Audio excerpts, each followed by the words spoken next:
우리는 이제 욥기를 마치고 오늘부터 빌립보서를 살펴보게 되었는데요.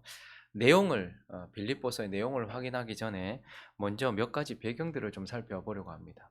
이 빌립보서의 빌립보라는 도시는 주전 4세기에 알렉산더 대왕의 아버지 빌립이라는 사람의 이름을 따서 명령한 도시입니다. 그래서 빌립이라는 이름 때문에 빌립보라고 이렇게 도시의 이름을 지어지게 되었는데요.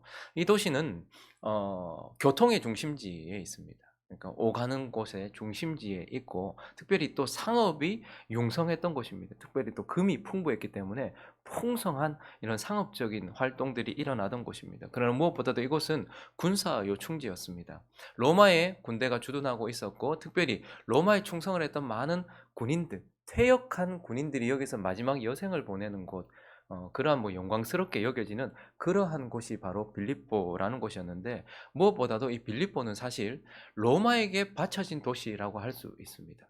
그러니까 로마의 축소판이라고 할 수 있죠.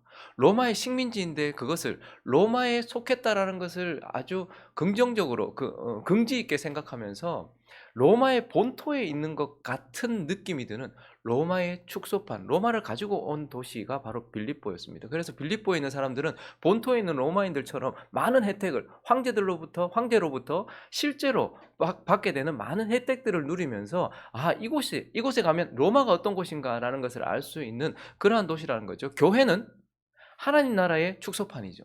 교회는 하나님 나라의 식민지입니다. 그래서 우리는 하나님 나라의 메인자로서 이 교회를 보면서 하나님 나라를 볼 수 있어야 되는 것처럼, 빌립보는 바로 로마의 축소판이었다라고 이렇게 할 수 있는 도시였습니다. 자, 그런데 이곳에 교회가 생겼습니다. 그래서 빌립보 교회는요, 어, 사도 바울이 2차 선교여행을 떠나서 그 2차 선교여행 가운데 세운 교회로서 유럽 최초의 교회가 됩니다. 2차 선교여행을 떠나고 나서 마치 그 여리고성을 말없이 돌아야 됐던 것처럼 계속해서 헤매게 됐어요.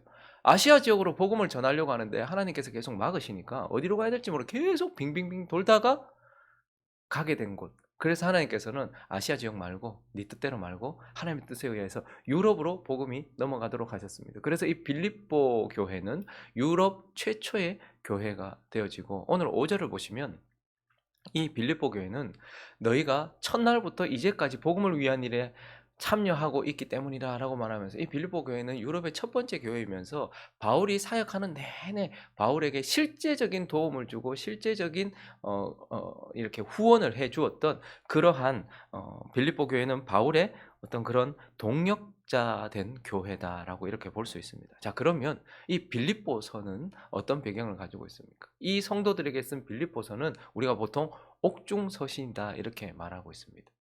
에베소서, 골로새서와 함께 이 빌립보서는 바울이 옥에 갇혀 있는 상황에서 빌립보 성도들을 생각하면서 기록했어요. 그래서 어디 옥에 갇혔는지는 확실하게 몰라요. 그러나 대부분의 학자들은 로마였을 것이다라고 추정을 하고, 약 62년경에 로마에서 바울이 빌립보 성도들에게 옥에서 기록한 서신, 그래서 이 빌립보서는 옥중 서신이다라고 이렇게 할 수 있고, 특별히 또 빌립보서는요, 교제의 서신이라고 할 수 있습니다. 바울이 기록한 13개의 이 성경들을 보면 다 교리적인 어떤 부분들을 한 부분씩 담당하고 있어요. 로마서는 구원과 관련된 것, 고린도 전후서는 교회 문제 해설서, 이렇게 에베소서는 교회론, 이런 것들이 많이 있잖아요. 그런데 이 빌립보서는 어떤 교리적인 쟁점이나 어떤 신학적인 논점을 가지고서 기록했다라기보다는 빌립보 성도들에게 자기 마음을 열어서 보여주고 빌립보 성도들에 대한 마음을 그가 기록하고 있음으로써, 이건 교제를 위한 어떤 그런 따뜻한 그런 하나님의 말씀이다, 편지다라고 이렇게 볼 수 있고, 무엇보다도 빌립보서는 기쁨의 서신이다라고 할 수 있습니다. 바울이 13개의 서신을 기록해서 신약 성경이 기록이 되었는데, 그 가운데 기쁨, 그리고 기쁨과 유사한 단어들을 36번 썼어요. 사실 그런 말을 쓸 만한 사람이 아니잖아요. 그런데 36번 썼는데 그중에 이 짧은 빌립보서에 13번이나 기쁨이라는 단어를 쓰고 있어요. 그러니까 얼마나 빌립보서에는 기쁨이 담겨 있는지, 그리고 빌립보 성도들을 향한, 그리고 하나님을 향한 기쁨이 담겨 있는 사람의 모습을 보게 되는지를 보면서, 그래서 빌립보서는 기쁨의 서신이다라고 이렇게 할 수 있습니다. 자, 이제 이런 배경을 가지고 있는 빌립보서를 이제 시작을 하면서, 그러면 우리는 지금 현실이 매우 안 좋은 상황에 있어요. 거기다가 우리가 아는 것처럼 바울은 옥에 갇혀 있단 말입니다. 그리고 언제 죽을지도 모르는 그런 상황 가운데 있음에도 불구하고 그는 어떻게 이렇게 기뻐할 수 있었을까? 도대체 무엇이 그를 그렇게 기쁘게 했을까? 우리는 오늘 본문을 통하여서 옥중에서도, 그리고 그 고통스러운 현실 속에서도 기뻐하고 있는 한 사람을 통하여서 그의 기쁨의 이유를 좀 찾아보려고 하는데, 그 첫 번째 이유는 바로 사랑 때문입니다. 그가 사랑하고 있기 때문이다라는 것을 우리는 보게 됩니다. 바울이 옥중에서도 기뻐하는 이유 중에 가장 큰 이유가 바로 사랑입니다. 사랑. 그가 지금 사랑에 빠져 있어요. 사랑을 하고 있단 말입니다. 누구를 사랑하고 있습니까? 가운데서 지금 그가 주님을 사랑하고 있어요. 1절은 그가 자신을 이렇게 소개하고 있는데, 또 자막이 안 됩니까? 네. 1절을 보시면 그리스도 예수의 종 바울과 디모데는 그리스도 예수 안에서 빌립보에 사는 모든 성도와 또한 감독들과 집사들에게 편지한다라고 이렇게 말하고 있어요. 그가 지금 자기 자신을 어떻게 소개하고 있습니까? 그리스도의 종이다. 그리스도 안에 있는 그리스도의 종이다. 이렇게 설명을 하고 있습니다. 근데 우리가 이때 보통 종이다라고 이렇게 말하면 아주 안 좋은 그런 어감을 가지죠. 그래서 뭔가 매여 있고 마음대로 할 수 없고 뭔가에 얽매인 자, 어쩔 수 없이 끌려다니는 자. 그래서 바울은 편안하게 살 수 있었는데 어쩔 수 없이 주님이 그를 종삼는 바람에 끌려다니면서 이렇게 고통도 당하고 어려움도 당하고 옥에도 갇히고 결국 순교까지 하게 되는, 이렇게 생각을 하는데, 바울은 지금 나는 내가 그리스도의 종이다라고 말할 때에 억지로 얽매여 있는 종이 아니라 스스로 주님께 매여 있는 종이다라고 이렇게 말하고 있는 거예요. 신명기 15장을 한번 가볼까요? 신명기 15장을 가보시면 오늘 이 찾는데 꽤 오래 걸리겠어요. 신명기 15장 16절과 17절을 제가 한번 읽어드리겠습니다. 종이 만일 너와 내 집을 사랑함으로 너와 동거하기를 좋게 여겨 내게 향하여 내가 주인을 떠나지 아니하겠노라 하거든 송곳을 가져다가 그의 귀를 문에 대고 뚫으라. 그리하면 그가 영구히 네 종이 되리라. 내 여종에게도 이같이 할지니라. 종은 보내주죠. 종이 나갈 수 있단 말입니다. 안식년이 되고 그리고 희년이 되면 그는 언제든지 보내줘야 돼요. 그런데 종이 주인을 사랑하는 마음 때문에, 주인이 너무 좋아서 나는 그냥 주인에게 있겠습니다 이렇게 말하면 보내주지 않고 표를 내요.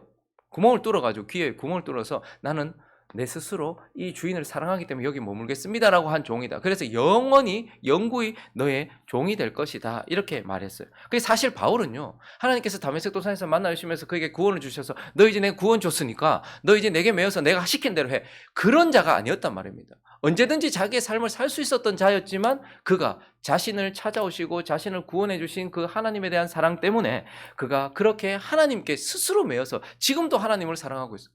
이런 걸 보면 좀 도전되지 않습니까? 저와 여러분도 바울과 다른 구원을 받은 게, 바울이 우리와 다른 구원을 받은 것이 아니고 저와 여러분도 여전히 똑같은 구원을 받았어요. 그리고 우리가 똑같은 은혜를 받았어요. 그런데 바울은 어떻게 처음부터 끝까지 이렇게 주님을 사랑하고 있는지, 그가 지금 기뻐할 수 있었던 이유는 그가 사랑하는 주님이 너무 그를 사랑하기 때문에, 그가 내게 고난을 주시든 그가 내게 은혜를 주시든 그가 내게 궁궐을 주시든 그가 내게 감옥을 주시든 그는 주님을 사랑하고 있기 때문에 지금 이렇게 기쁨 가운데 있을 수 있다는 거예요. 그래서 지금 현재형으로 사랑에 빠져 있어요. 근데 또 동시에 그는 또한 주님을 사랑하면서 동시에 또한 성도도 사랑하고 있어요. 그는 감옥에서도 생각나는 성도들이 있었습니다. 오늘 빌립보서 1장 3절을 보시면 내가 너희를 생각할 때마다 나의 하나님께 생각한대요. 자주 생각난대요. 감옥에 갇혀 있는데 생각나는 성도들이 있었어요. 빌립보 성도들, 그리고 또 다른 성도들도 있었겠지만, 그래서 그는 생각나는 사람, 감옥에서도 생각나는 사람이 있었고, 특별히 8절은 이렇게 말하고 있는데, 내가 예수 그리스도의 심장으로 너희 무리를 얼마나 사모하는지 하나님이 내 증인이시라. 근데 그는 생각만 하는 것이 아니고 그리스도와 같은 마음으로 이 빌립보, 자기가 gat혀 있으면서도 마치 젖먹이 아이를 생각하는 것처럼 그렇게 빌립보 성도들을 얼마나 사모하고 있는지, 지금 주를 향한 사랑으로 막 불붙듯이 그렇게 있고 지금 또한 성도들을 사랑하고 있다라는 것을 보게 됩니다. 빌립보 성도들은 좀 특별한 존재들이긴 하죠. 왜냐하면 뭐 2차 선교행을 떠나던 바울에게 있어서 그 마음은 참 힘들었을 거예요. 왜냐하면 1차 선교행 떠나고 나서 이제 그 교회들을 다시 한번 돌아보자 하는 마음으로 다시 우리가 돌아봤던 그 교회들 한번 가보자 하는 마음으로 2차 선교행이 시작되잖아요. 그런데 시작할 때부터 문제가 있었어요. 마가라는 사람을 데려갈 것인가 말 것인가 때문에 그의 평생의 동역자, 그를 예루살렘 교회에도 안내해 주었고 사람들에게도 인도해 주었던 자기에게 있어서는 매우 중요한 인물 바나바와 심하게 다툽니다. 그런데 결국 화해를 못하고 어떻게 되죠? 갈라지게 돼요. 바나바와는 거기서 완전히 이제 갈라지게 돼요. 그런 마음으로 사역을 시작하게 됐단 말입니다. 얼마나 힘들었겠어요. 그런데 그런 상황 가운데서 신라를 데리고서 누가와 함께 디모데와 함께 그렇게 2차 성경을 떠났는데 어떻게 돼요? 문이 열리는 게 아니고 계속 닫히는 거예요. 자기들이 가려고 하는 곳마다 성령께서 어떻게 막으셨는지, 예수의 영이 어떻게 막으셨는지 구체적으로 얘기하진 않지만 계속해서 가려고 하면 막히고 가려고 하면 막히고. 바울의 마음이 어땠을까? 내가 잘못한 건가? 바나바와 싸우는 것 때문에, 또 이런 것들 때문에 하나님께서 나를 지금 막으시는가? 내 사역이 잘못된 건 내가 잘못 온 건 아닌가? 이런 생각이 얼마나 들었겠어요. 얼마나 헤맸냔 말이에요. 근데 그 가운데서 하나님께서 한 자락 빛을 비춰주셨던 것이 환상이었어요. 그래서 마게도냐 한 사람이 와서 우리를 도우라라는 환상을 보고서 그 지역 마게도냐 지역으로 들어갔고, 거기에 첫 번째 성 빌립보에서 누구를 만납니까? 루디아를 만나는 거예요. 그러니까 이 빌립보 교회는 루디아로부터 시작이 됩니다. 그래서 이 빌립보 성도 첫 번째 성도 이름이 나오는 루디아는 어떻게 보면 하나님께서 내가 너를 버린 것도 아니고 내가 너와 함께하고 있고 이 사역에 내가 주관하고 있다라는 것을 보여주는 기도의 응답이고 함께하고 계시면 응답이기도 했던 것이죠. 그런 사람이 빌립보 성도입니다. 거기다가 거기서 복음을 전하면서 특별히 귀신 들린 여종이 있었잖아요. 그런데 그거 고쳐줬다가 그 귀신 들린 여종에 의해서 이익을 누리던 자들에 의해서 고발당해가지고 심하게 얻어맞습니다. 거의 죽을 만큼 얻어맞고 감옥에 갇혔어요. 그런데 바울과 실라가 거기서 어떻게 합니까?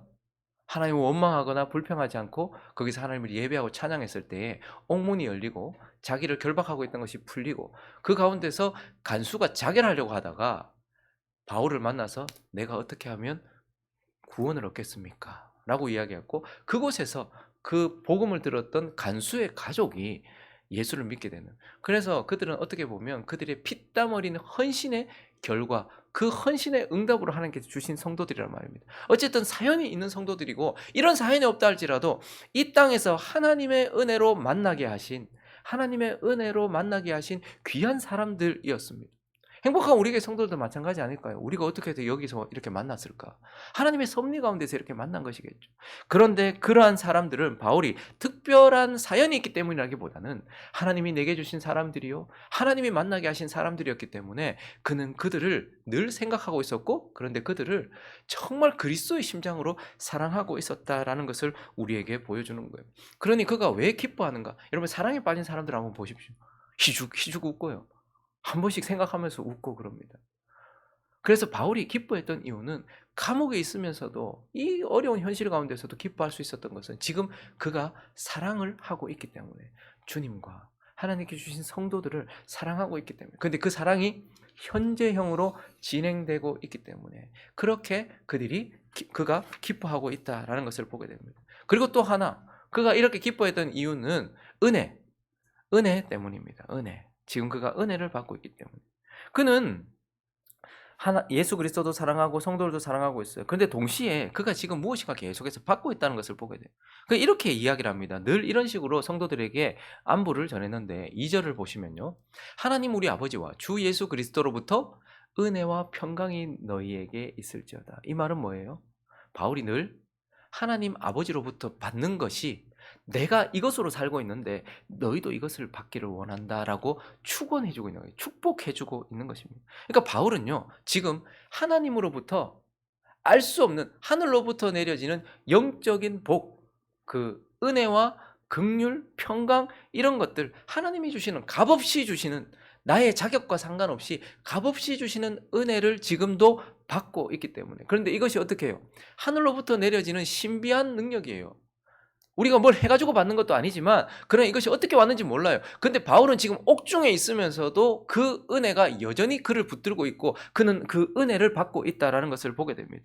그래서 그가 기뻐했던 이유는 하나님이 그에게 은혜를 주시고 그가 그 은혜를 받고 있기 때문이기도 하고, 그는 이 하나님으로부터 이 은혜를 또한 성도들을 통해서 실질적으로 받고 있기 때문이기도 합니다. 다시 5절을 보시면 너희가 첫날부터 이제까지 복음을 위한 일에 참여하고 있다. 여러분, 이건 그냥 너희가 나를 위해서 기도해주고 있다, 이 정도가 아니에요. 실제로 빌립보서 4장 15절과 16절을 보시면 빌립보 사람들아, 너희도 알거니와 복음의 시초에 내가 마게도냐를 떠날 때에 주고받는 내 일에 참여한 교회가 너희 외에 아무도 없어. 여기서 이제 떠나갈 때 데살로니가로 가고 앞으로 계속해서 복음을 전할 때에 실제적으로 빌립보 성도들이 어떻게 해요? 물질로 섬겼다는 말이에요. 그가 필요한 무엇인가, 뭐 가는데 비용도 필요했을 것이고 생활하는데 뭔가 필요했겠죠. 그런데 그것을 실제적으로 마게도냐에 있는 빌립보 성도들이 그걸 섬겨줬어요. 근데 그걸 그는 이들의 헌신이기도 하지만 하나님이 이들을 통해서 내게 주시는 은혜라고도 생각을 했단 말입니다. 그래서 16절도 보시면요, 데살로니가 있을 때에도 너희가 한 번뿐 아니라 두 번이나 나 있을 것을 보냈다. 이걸 성도의 헌신으로 보기도 하지만 하나님께서 내게 신비하게 주시는 은혜, 그것도 있지만 성도들을 통해서 주시는 실질적인 은혜, 그것도 지금 그가 받고 있다는 거예요. 그래서 고린도 성도들에게 그가 이렇게 말했습니다. 고린도후서 11장 9절을 보시면 또 내가 너희와 함께 있을 때에 비용이 부족했다. 아무에게도 누를 끼치지 아니하였음은 그런데도 내가 너희들에게는 누를 끼치지 않았다. 왜냐하면 마게도냐에서 온 형제들, 누구예요? 빌립보 성도들이에요. 마게도냐에서 온 형제들이 나의 부족한 것을 보충하였음이라. 내가 모든 일에 너희에게 폐를 끼치지 않기 위하여 스스로 조심하였고 또 조심하려. 스스로 조심했대요. 그런데요, 그럴 수 있었던 이유가 뭐냐면 내 필요에 하나님께서 빌립보 성도들을 통해서 은혜를 주셨기 때문이다라고 이렇게 말하고 있어요. 그러니까 바울은요, 내가 어디에 있든지 하나님은 내게 은혜를 주시고 내 필요를 채워주신다라는 것을 늘 경험하고 있었고, 그것 때문에 그는 기뻐할 수 있었어요. 그래서 어떻게 보면 바울은 몸이 좀 약했던 사람 아닙니까? 그런데 하나님께서 그에게 주셨던 또 다른 은혜가 무엇이냐면 바로 옆에 있는 누가였습니다. 그가 직업이 뭐예요? 의사예요. 그러니까 바울에겐 가장 필요한 사람이었죠. 그러니까 바울은 늘 느끼고 있는 거예요. 내게 필요가 있다면 하나님은 늘 하늘로부터 신비하게 채워주시고, 그리고 성도들을 통해 실질적으로 나를 채워주시는, 나는 은혜 안에 있는 사람이다 라는 것을 알고 있었고, 그것을 감사할 수 있었기 때문에 그는 하나님 앞에서도 감옥에서도 기뻐할 수 있었다라고 이렇게 말하고 있는 거예요. 한 가지를 더 살펴본다면 그가 왜 이렇게 기뻐하는가? 그가 쓰임받고 있기 때문에, 그가 일하고 있기 때문에 또한 기뻐했다라고 말할 수 있습니다. 여러분, 빌립보라는 도시가 처음에도 말씀드렸던 것처럼 이 로마를 위해서 충성했던, 황제를 위해서 충성했던 군인들이 퇴역하고 난 이후에, 은퇴하고 난 이후에 그의 여생을 보내는 그러한 따뜻한 곳이거든요. 근데 거기 있는 사람들 대부분은 다 뭐예요? 이제 더 이상 쓸모가 없다라는 거예요. 쓰임이 없다라는 거예요. 어떻게 보면 로마 황제가 봤을 때, 그가 젊었을 때 힘 있었을 때는 자기에게는 도움이 됐지만 지금 이제 늙어서 무슨 도움이 되겠습니까? 그러나 그것을 치하해서 어떻게 하는 거예요? 집도 주고 또 여생을 살라고 이렇게 연금도 주고, 그래서 그들은 연금으로 살고 있었거든요. 그런 도시가 빌립보였단 말입니다. 그런데 바울은 어떻습니까? 바울도 지금 나이가 녹록치 않습니다. 그의 몸도 많이 상했어요. 그런데도 불구하고 바울은 여전히 일하고 있어요. 하나님께서 여전히 그를 쓰고, 그러니까 로마의 황제는 더 이상 그들을 쓰지 않지만 하나님 나라의 황제 예수 그리스도는 여전히 바울을 쓰고 있단 말입니다. 바울은 일하고 있었단 말입니다. 그래서 그가 기뻐하는 이유 중에 하나는 그가 지금도 여전히 일하고 있고 쓰임을 받고 있기 때문이에요. 바울이 어떤 일을 하고 있습니까? 새 창조와 관련된 일을 하고 있어요. 7절을 보시면요, 내가 너희 무리를 위하여 이와 같이 생각하는 것이 마땅하니 이는 너희가 내 마음에 있음이며 나의 매임과 복음을 변명함과 확정함에 너희가 다 나와 함께 은혜에 참여한 자가 되면. 지금 바울 뭐 하고 있는 거예요? 여러분, 예수 그리스도는 이 세상을 창조하셨습니다. 그리고 십자가를 통하여서 이 처음 세상을 심판하셨습니다. 그리고 부활하시고 난 이후에 그분은 새 창조를 시작하셨어요. 그래서 처음 창조는 예수 그리스도 혼자 하셨지만 이 새 창조 가운데는요, 구원받은 사람들을 사용하세요. 그래서 새 창조를 하고 계시는 이 새 창조에 바울은 참여하고 있는 거예요. 복음을 전함으로써, 복음을 변명함으로써, 복음을 확정함으로써 참여하고 있어요. 거기다 4절도 보시면요, 간구할 때마다 너희 무리를 위하여 기쁨으로 항상 간구한다. 기도를 통하여서 이 새 창조에 그는 참여하고 있어요. 그러니까 지금 사도 바울은 예수 그리스도께서, 처음 세상을 창조하신 예수 그리스도께서 십자가에서 그 처음 세상을 심판하시고 부활하시고 난 이후에 그분이 새로운 창조를 해나가시는 이 새 창조의 일에 바울이 여전히 일하고 있다라는 것을 우리는 보게 되는 것입니다. 거기에다가요, 또한 바울은요, 하나님께서 이 처음 세상을 십자가를 통하여 심판하셨지만 여전히 그리스도께서 재림하실 때까지 이 세상은 여전히 이어지고 있습니다. 그러니 예수 그리스도는 이 부패한 세상 가운데 새 세상을, 새 하늘과 새 땅을 창조해 나가고 계시고, 동시에 이 부패한 세상을 여전히 경영하고 계세요. 아직까지도 이 세상을 통치하고 계신단 말입니다. 근데 그 일에, 이 세상 경영에 바울이 또한 참여하고 있어요. 뭐 하고 있어요? 그의 직업이 뭐였습니까? 사도행전 18장을 가보시면요, 그 후에 바울이 아덴을 떠나 고린도에 이르렀어요. 거기서 브리스길라 아굴라 부부를 만나는데, 본도에서 난 유대인 한 사람을 만나니 글라우디오가 모든 유대인을 명하여 로마에서 떠나라, 그러니까 추방령을 내렸고, 유대인들 다 떠나라 추방령을 내렸고, 다른 사람들 다 떠나라 추방령을 내렸단 말입니다. 그가 그 안에 브리스길라와 함께, 그래서 이달리아로부터 새로 온지라, 그래서 이 지역에서 만난 거예요. 바울이 그들에게 갔는데 어떻게 만났냐면 생업이 같은 거예요. 같은 일을 하고 있는 거예요. 함께 살며 일을 하니 그 생업은 뭐 하는 것이다? 천막집. 그러니까 바울은요, 새 창조의 일에만 참여했던 사람이 아니에요. 이 세상을 경영하시는 하나님의 이 세상 경영, 그러니까 직업을 가지고 있었던 사람이란 말이에요. 일을 할 때면 일을 하고 있었어요. 브리스길라와 아굴라도 복음을 위한 사람들이지만 아무 일도 하지 않았던 사람들이 아니고 천막 만드는 사람이었어요. 장막을 짓는 사람이었어요. 근데 바울은 뭐 하는 사람? 장막 만드는 사람. 그 같은 업을 하다 보니까 거기서 만났는데, 둘 다 예수 그리스도를 믿는 사람이었고 복음의 사람들이.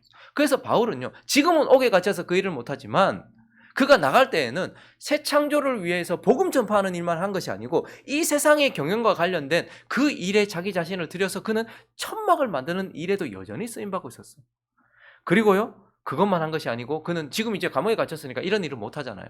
그런데도 여전히 일하고 있어요. 어떤 일을 하고 있습니까? 하나님께서 새로운 땅, 새 세상을 만들기 위한 새 창조에도 참여하시고 이 세상의 경영에도 참여하지만 나 자신을 만드는 그 일에도 참여하고 있었단 말입니다. 그래서 에베소서 4장 13절을 보시면 우리가 다 하나님의 아들을 믿는 것과 아는 일이 하나가 되어 온전한 사람을 이루어 그리스도의 장성한 분량이 충만한 데까지 이르니, 이게 하나님께서 내게 가지고 계시는 목표예요. 하나님은 우리가 무엇을 하느냐보다 내가 무엇이 되느냐에 마음을 두고 계시고, 그래서 저와 여러분의 최종 목표는 뭐냐면 이 땅을 살아가는 동안 우리가 무엇을 하든 무엇을 만나든 어떤 시간을 걸어가든 이 모든 것들을 통하여 저와 여러분이 그리스도를 닮는 것, 그것이 하나님의 최종 목표예요. 그래서 이 일을 위하여서 그는 계속해서 지금 매진하고 있어요. 그래서 우리는요, 복음을 전파하고 기도하면서 새로운 창조, 새 창조에 참여하고, 그리고 우리가 이 땅을 여전히 살고 있기 때문에 우리에게 주신 일을 감당하면서 뭐 그게 주부가 되었던 교사가 되었던 사업을 하든 그 일을 통하여서 우리는 세상 경영에도 참여하지만 또한 우리는 우리 스스로가 그리스도를 닮아가는 나에게 하는 일, 나를 위한 일, 하나님께서 나를 위해 하시는 일, 그 일에도 참여하여서 지금도 여전히 하나님 앞에서 일하고 있다라는 것을 보게 되고, 그래서 그는 우리가 나중에 살펴보겠지만 빌립보서 3장을 가보시면요, 그는 이렇게 자기 자신에 대하여 마음을 가지고 있어요. 같이 읽어보겠습니다. 시작.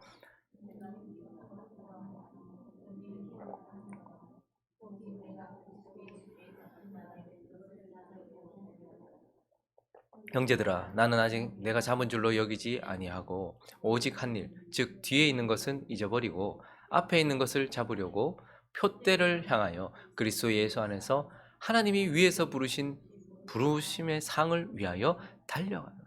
여전히 계속해서 달리고 있고 여전히 앞을 향해 나아가고 있어요.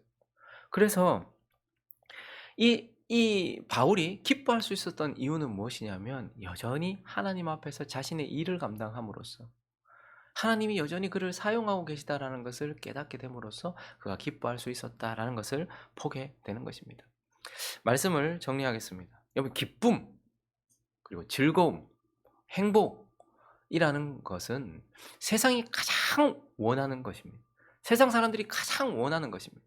그래서 세상은 우리에게 기쁨을 위하여, 즐거움을 위하여, 행복을 위하여서 그것을 얻기 위해서 너 자신을 사랑해라 라고 말하고 있어요. 그리고요, 성취해라, 획득해라, 그래야지 기쁨을 누릴 수 있다, 이렇게 말하고 있어요. 그리고요, 일에서 벗어나라, 일을 놓아라, 쉬어라, 휴식해라, 그러면 기쁨을 누릴 수 있다라고 말하고 있어요. 그러나 그 세상이 말하는 대로 그렇게 열심을 내었던, 그것을 위하여 달려갔던 사람들은 마치 파라세를 쫓았던 사람들처럼 기쁨을 얻지 못했지만, 우리는 이 로마 감옥에 갇혀서 어디 있는지도 모를 만큼 갇혀있는 한 사람이 이렇게 기뻐하고 있는 모습을 보면서 기쁨의 이유, 기쁨의 길을 찾게 되는 것입니다. 세상은 네 자신을 사랑해라라고 말했어요. 그러나 그렇게 나 자신을 사랑한다고 기쁨이 왔습니까? 우리가 얼마나 우리 자신을 사랑해서 우리 자신만 위해서 삽니까? 그런데도 기쁨을 누리지 못하잖아요. 그런데 바울은요, 그리스도를 사랑하고 하나님께서 주신 성도들을 사랑할 때에 그 안에 기쁨이 솟아나는 것을 보게 됩니다. 그러니 기쁨도 하나님이 주시는 것이기 때문에 하나님 말씀대로 할 때 솟아나는 거예요. 우리가 주님을 지금 현재형으로 사랑하고, 그리고 내 앞에 있는 성도들, 만나게 하신 이 성도들을 사랑할 때, 그때 우리는 기쁨을 얻게 된다라는 거예요. 그리고요, 성취하고 획득한다고 기쁨이 오는 게 아닙니다. 받고 누릴 때 기쁨이 오는 거예요. 하나님께서 자격 없지만 주시는 그 은혜, 그 은혜를 받을 때 우리가 기쁨이 온다는, 그러므로 우리는 구함으로써 하나님께 기쁨을 얻을 수 있고, 일을 놓음으로써가 아니라 하나님께 여전히 하나님과 함께 일함으로써 기쁨을 얻었다라는 것을 바울을 통해서 보면서 우리 또한 이러한 기쁨, 이러한 기쁨을 누리는 그러한 바울과 같은 성도 되시기를 예수 그리스도 이름으로 축원합니다.